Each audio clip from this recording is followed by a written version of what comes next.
Nous avons vécu 11 sabbats où Léo nous a parlé du fruit de l'esprit. Et systématiquement, dans chacune de ses prédications, il y a un texte qu'il a pris, non pas Galates 5, mais il a un texte qu'il a pris, qu'il a systématiquement cité. C'est Jean chapitre 15, verset 8, qui dit ceci.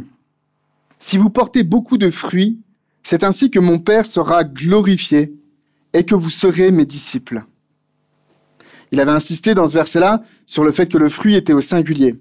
J'aimerais attirer votre attention sur un autre élément. Si vous prenez un autre texte, Matthieu chapitre 5, verset 16, il est dit « Que votre lumière luise ainsi devant les hommes, afin qu'ils voient vos bonnes œuvres et qu'ils glorifient votre Père qui est dans les cieux. » Et si vous voyez, Jésus dit la même chose.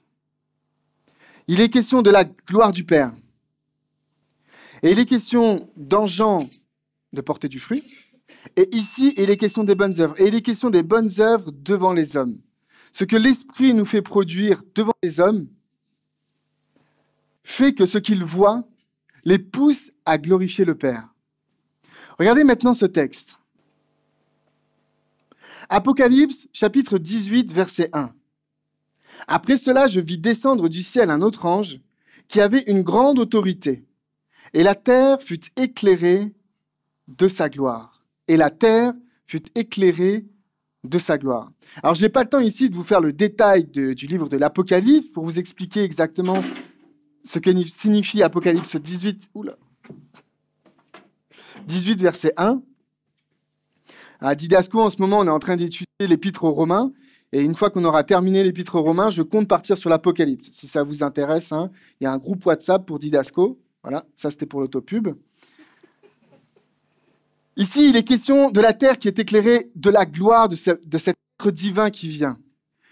Ici, il est donc question d'un événement, d'un moment dans l'histoire où la terre entière verra les bonnes œuvres des saints, verra les bonnes œuvres des enfants de Dieu, verra le fruit de ce que l'Esprit a produit dans ces gens-là.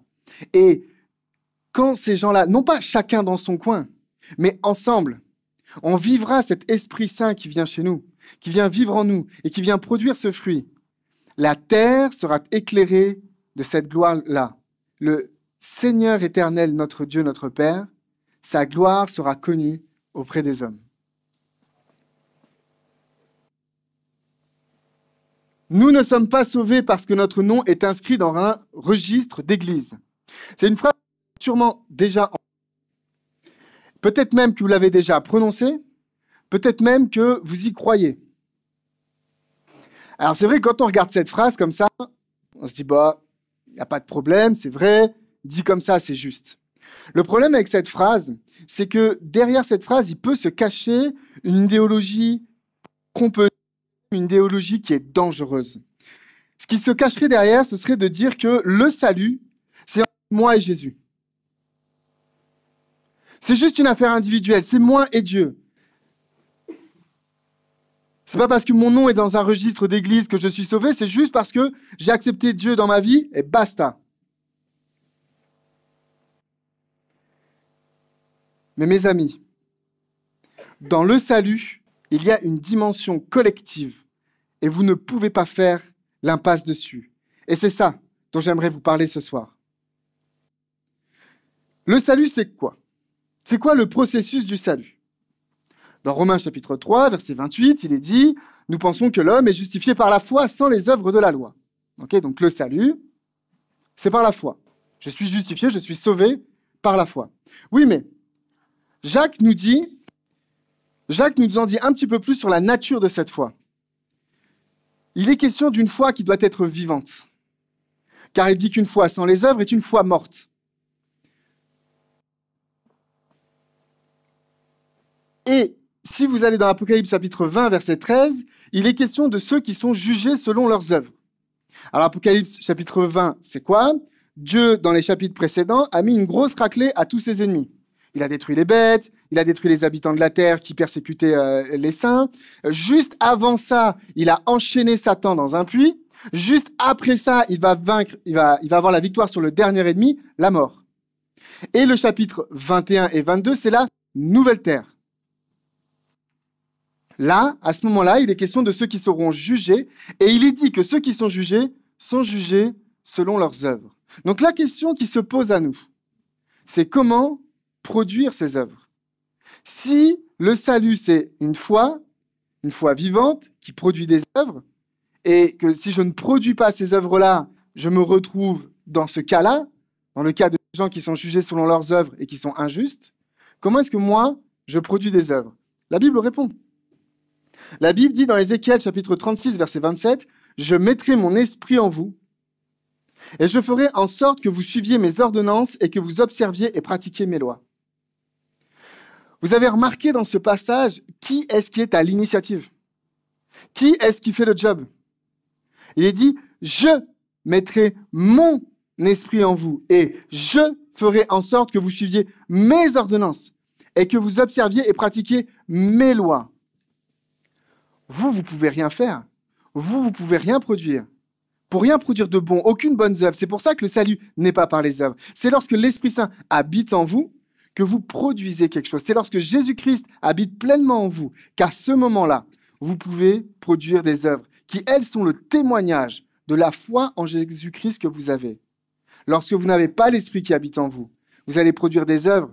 Léo en a parlé, les œuvres de la chair. Celles qui produisent de la dispute, des querelles, des guerres, des problèmes.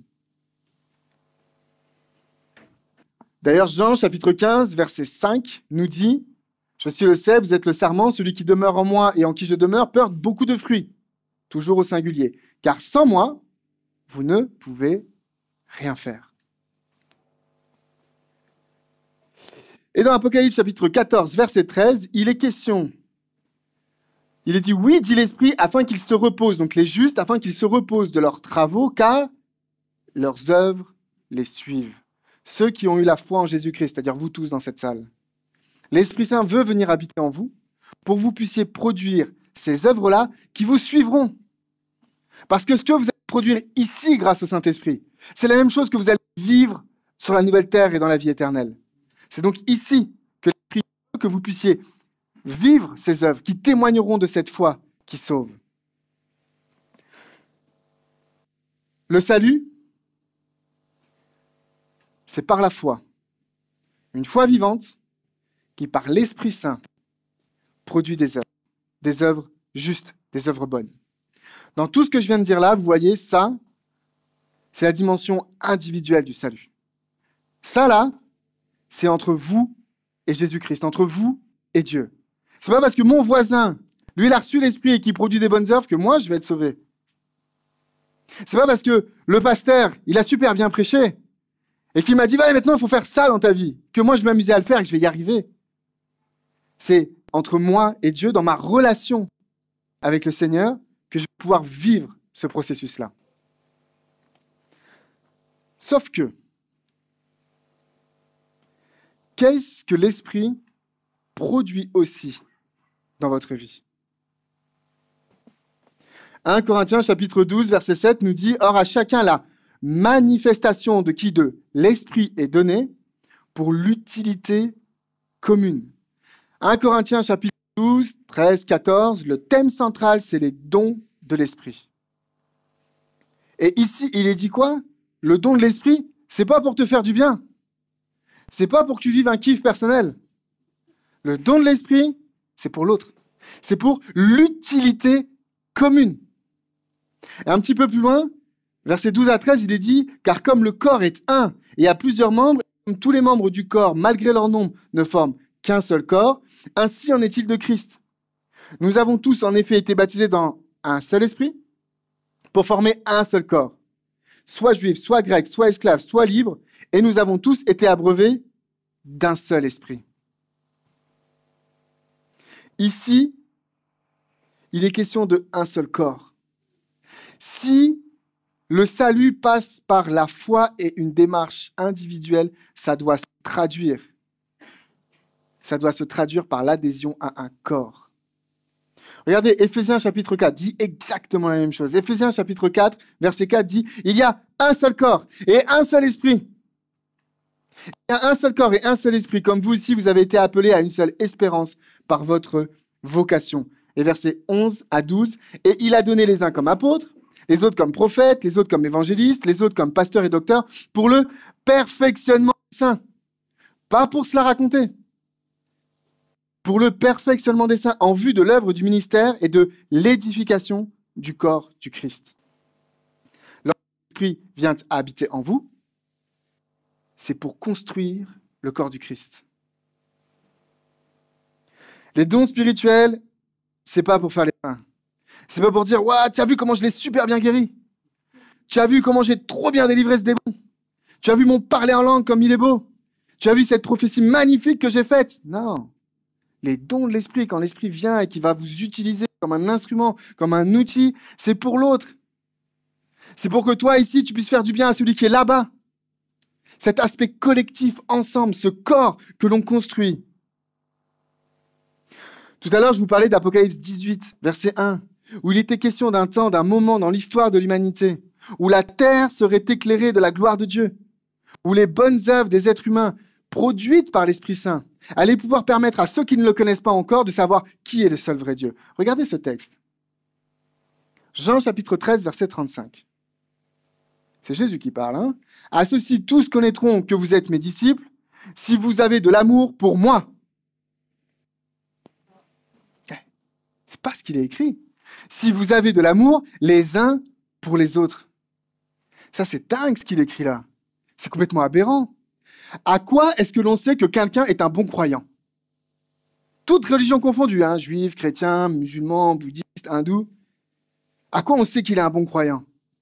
Au nombre de fois qu'il va à l'église, au nombre de statues qu'il a peut-être, d'amulettes, à toute la thune qu'il dépense, au sacrifice personnel qu'il fait, à ce qu'il mange, à comment il s'habille. C'est comme ça qu'on va dire, à lui, chrétien fervent. À lui, c'est un croyant à fond, quoi. Quand on le voit passer, on dit, lui, tu sais, la foi, c'est important chez lui. C'est pas ce que dit Jésus. Jésus, il dit pas, c'est à tout l'amour que tu me portes, c'est à toutes les belles prières que tu me fais, c'est à tous les beaux chants que tu fais qu'on va savoir, que moi, je vais savoir que tu m'aimes, moi. Jésus, il dit, c'est quand toi, tu aimes celui qui est assis à côté de toi. C'est là que l'on sait que tu es mon disciple. Cet aspect de corps du Christ, de communauté, d'être ensemble pour vivre l'Évangile. Dans la série que Léo a fait sur Galates chapitre 5, il a brossé les 9 aspects du fruit de l'esprit. Dans ces fruits de l'esprit, mes amis, il y a plein de choses qui sont en rapport avec l'autre.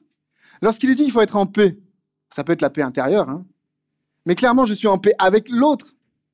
Lorsqu'il est question de patience, la patience, c'est quand moi, à 3 heures du matin, mon fils m'appelle parce qu'il a le pied en dehors de la couverture et qu'il veut que je lui remette la couverture. C'est là qu'il exerce ma patience, avec l'autre. Quand il est question de bonté, de bienveillance, c'est envers l'autre.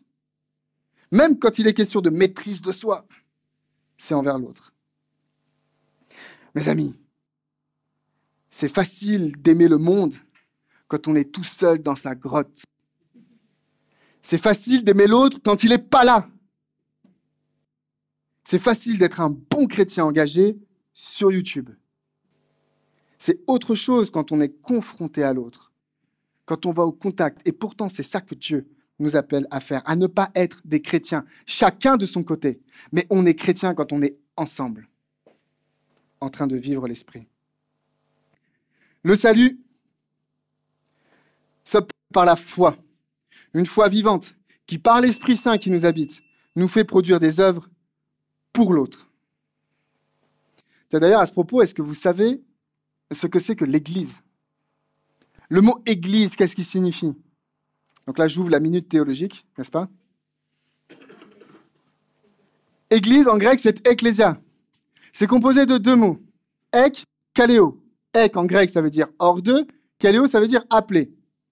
Ecclésia, c'est ceux qui sont appelés hors d'eux, hors du monde, hein, bien sûr. Le monde, c'est mal. Dans la Grèce antique, à Athènes en l'occurrence, ecclésia, c'est un organe législatif. D'accord? C'était l'assemblée de tous les citoyens qui avaient le droit de vote et qui allaient prendre des décisions sur les sujets. Donc, okay, c'est ce qu'on vit en Suisse, une démocratie assez directe. Donc, ils avaient une démocratie encore plus directe, c'est-à-dire c'est eux qui votaient les lois directement. Pas de référendum. Ok, ça, c'est la définition séculière. Moi, j'ai fait mon mémoire de licence à la faculté adventiste de théologie, j'ai fait mon mémoire de licence sur ce sujet-là, sur la définition de ecclésia. Et donc j'ai exploré ça, j'ai lu Platon, j'ai lu Aristote, j'ai lu tous les textes en grec, j'ai lu tous les encyclopédies, les lexiques, j'ai rendu mon mémoire, très bonne note. Quelques mois après, je me suis dit, mais je me suis complètement planté. Mais j'ai rien compris en fait. Léo vous parlait une fois, je ne sais pas si vous vous en souvenez, il parlait d'un bouquin là qu'on appelle la Septante. C'est un espèce d'écrit intermédiaire, c'est l'Ancien Testament traduit en grec. Okay, l'Ancien Testament a été écrit en hébreu et en araméen, et il y a un moment donné, ils l'ont traduit en grec. C'est un livre qui est assez important pour nous, parce que les auteurs du Nouveau Testament, Paul et compagnie, lorsqu'ils citent l'Ancien Testament, ils le citent en grec, puisqu'ils ont écrit leur ouvrage en grec. Ça va, j'ai perdu personne? Ok, donc quand ils veulent dire quelque chose, ils vont le traduire en grec, et ben ils vont aller le pomper dans ce livre-là. Donc quand Paul utilise le mot ecclésia, il n'est pas allé lire Platon et Aristote pour savoir ce que ça voulait dire. Il est allé lire l'Ancien Testament. Quand Jésus, dans la bouche de Jésus, on retrouve le mot ecclésia, ils ont en tête Deutéronome chapitre 4, versets 10 à 14. Et Deutéronome chapitre 4, versets 10 à 14, c'est quoi? C'est lorsque le peuple de Dieu, au pied du Sinaï, reçoit la loi. Là, il utilise l'expression en hébreu, kahal, qui a été traduite dans la Septante par ecclésia. L'assemblée, pas n'importe laquelle. Ceux qui se sont assemblés à ce moment-là, qui ont reçu ces commandements de la part de Dieu. Vous savez que dans la tradition juive, à la Pentecôte, on fête cet événement-là. On fête le don de la loi. Pentecôte, ça veut dire 50. Ok ? Si vous prenez le livre d'Exode et que vous prenez le jour où ils sont sortis d'Égypte, après la Pâque, et que vous comptez 50, vous arrivez dans la période où ils ont reçu la loi au Sinaï. Donc dans la tradition juive, la Pentecôte, c'est la fête du don de la loi. Mais dans la tradition chrétienne, la Pentecôte, c'est quoi? C'est le don du Saint-Esprit. Mes amis, dans la Bible, il y a un lien très fort entre le Saint-Esprit et la loi. On l'a lu tout à l'heure, Ézéchiel chapitre 36, versets 26 à 27. Tu ne peux rien faire par toi-même, c'est Dieu, avec son esprit, qui vient te faire pratiquer sa loi. Et ça, il y a des textes, mais pléthore dans la Bible là-dessus. Le peuple de Dieu, l'Ecclésia, c'est le peuple de Dieu, mais pas juste les gens qui se rassemblent comme ça, parce que c'est cool d'être ensemble. C'est parce que c'est les gens qui ont reçu la loi de Dieu et qui peuvent la pratiquer par l'Esprit que lui-même a mis en nous. J'aurais espéré un Amen. Je sais que je ne suis pas Léo, mais vous avez le droit. Hein.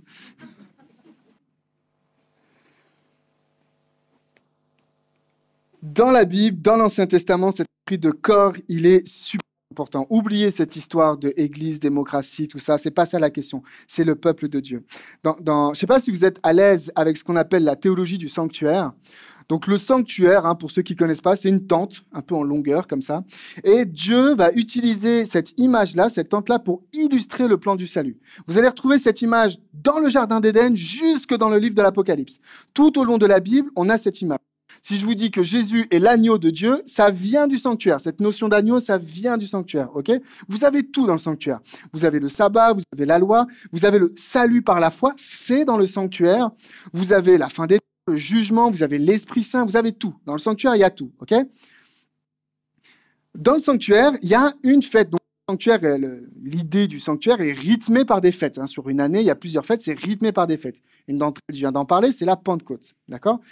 Il y a une autre fête que vous trouvez dans Lévitique, chapitre 16, si vous avez envie de lire. C'est la fête dite de Yom Kippour. Peut-être vous avez déjà entendu cette expression. La fête du grand pardon. Cette fête-là, elle a pour vocation d'illustrer comment Dieu veut mettre un terme au mal, un terme au péché. Comment il veut en finir avec Satan, qui fait n'importe quoi, qui a fait n'importe quoi, et comment il va se débarrasser de ça. C'est l'avant-dernière fête dans le cycle annuel. Ok ? Donc c'est une fête très importante. Et chez les Juifs, c'est une fête très importante. Donc Yom Kippour. Et bien à Yom Kippour, donc le personnage central, c'est celui qu'on appelle le grand prêtre, celui qui officie. Et le personnage central, il doit s'habiller d'une certaine manière. Et bien quand il va aller faire ce qu'il doit faire dans ce sanctuaire, il va porter sur lui un truc qu'on appelle un pectoral. Imaginez-vous une grosse cravate, un peu carrée, là, qui prend pas mal de place, une levalière, enfin ce que vous voulez. Dessus, il y a des pierres précieuses. 12. Chacune de ces pierres précieuses, elle est censée représenter une des tribus d'Israël. Quand le grand prêtre va faire cette fête du grand pardon, il n'y va pas tout seul. Il n'y va pas pour lui. Il n'a pas des milliards de petites pierres précieuses, il en a 12. Ça représente le peuple de Dieu dans son ensemble et sa diversité. Il porte avec lui le peuple, cet ensemble, et il va dans le sanctuaire faire ce qu'il a à faire. Et d'ailleurs, Lévitique 16 nous dit ce que le peuple, en réalité, fait en même temps que ce que le grand prêtre fait. Il doit être dehors en train de prier et s'humilier. Et le texte dit que celui qui ne le fait pas, il dégage du peuple. Vous voyez cette notion de corps. Lorsque vous êtes sauvé, rempli de l'esprit, Dieu vous ajoute à un corps et vous devez vivre dans son corps, vous devez vous identifier à ce corps. Lorsque Daniel reçoit une vision, il reçoit une vision, il veut la comprendre, c'est Daniel chapitre 9, et en introduction de ce chapitre 9 de Daniel, on nous présente un Daniel qui prie. Et quand il prie, il demande pardon. On a chanté tout à l'heure un chant de repentance. Daniel il fait une prière de repentance. Et bien dans cette prière, il dit pas « Mais eux là, les méchants juifs, ils ont fait n'importe quoi. S'il te plaît, sors-moi de là. » Il dit « Nous avons péché. Nous avons besoin d'être sauvés. » Il s'inclut cette notion de corps, d'être ensemble.